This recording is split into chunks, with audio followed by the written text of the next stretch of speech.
Good morning. మీ కల్పన బ్యూటీకి ఈరోజు మీకు veg fried rice ఎలా చేయాలో చూపెడుతున్నానండి.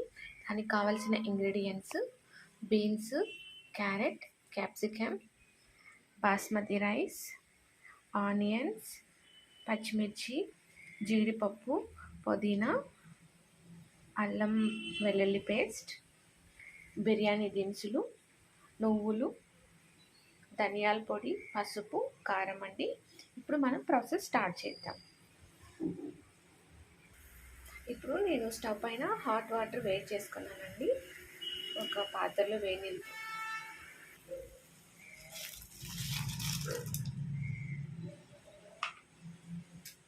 ఇలా వాటర్ వేడైపోయిన తర్వాత నేను రైస్ అయితే అందులోకి వేసానండి.